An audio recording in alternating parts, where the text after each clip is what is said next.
Jujur saya sendiri sempat bingung ya ketika Pak Prabowo menyampaikan ini, kan ini di hadapan mahasiswa Indonesia di Mesir pada waktu itu. Saya pikir mungkin beliau lagi bercanda. Kan memang sering bercanda ya Pak Prabowo ini. Ternyata ini serius.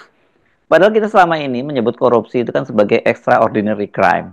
Kalau cuma didenda atau diminta mengembalikan hasil korupsi kok enak banget. Dan kemudian saya kira nanti para ASN pejabat itu semua akan coba-coba melakukan korupsi gitu. Semua akan korupsi bukan coba-coba. Kalau ketahuan ya tinggal dikembalikan. Kalau nggak ketahuan kan aman-aman saja. Oke, kalau kita bikin semacam refleksi, sebut saja refleksi akhir tahun tentang korupsi ini, kan akibat dari pendangkalan pengertian tentang korupsi, maka kejahatan itu jadi banal, banality of evil. Jadi kejahatan dianggap biasa aja akhirnya kan. Nah ini yang berbahaya karena kita akan masuk dalam tahun yang mungkin yang horribilis, tahun yang sangat horrible, itu sangat menakutkan karena peristiwa-peristiwa di akhir tahun ini akan terbawa ke tahun depan. Pak Prabowo tahu bahwa konflik politik akan meningkat karena persoalan PDIP dan Pak Jokowi. Pak Prabowo tahu bahwa beban fiskal kita itu betul-betul hampir tak bisa diselesaikan. Dan mulai ada upaya untuk krisis fiskal disuruh diselesaikan oleh BI di bidang moneter misalnya. BI disuruh beli surat utang negara, itu artinya BI cetak uang sebetulnya. Dan kemungkinan kita masuk di dalam kekacauan ekonomi ada di depan mata.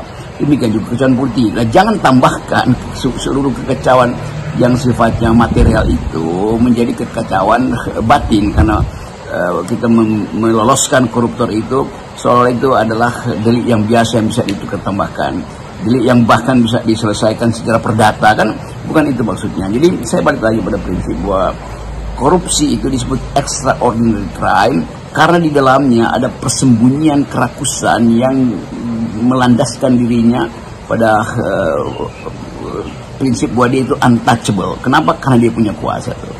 Jadi itu intinya tuh. Nah, kita harus kembali pada prinsip-prinsip dasar ketika kita menginginkan tidak ada KKN, artinya secara etis kita harus pastikan bahwa kejahatan korupsi itu ada kejahatan kemanusiaan. Jadi kejahatan kemanusiaan itu ya berlaku universal.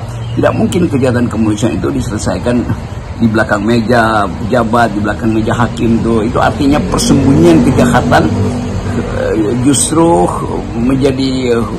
menjadi hobi baru dari para koruptor. Nah, wilayah-wilayah dark side dari justice itu yang kita mau terangkan pada publik dan pada pejabat, terutama pada kabinet, bahwa Indonesia sekarang itu sangat permisif dengan the black market of justice itu, namanya pasar bebas keadilan itu berubah menjadi pasar gelap keadilan. Saya kira itu poin yang mesti kita ucapkan.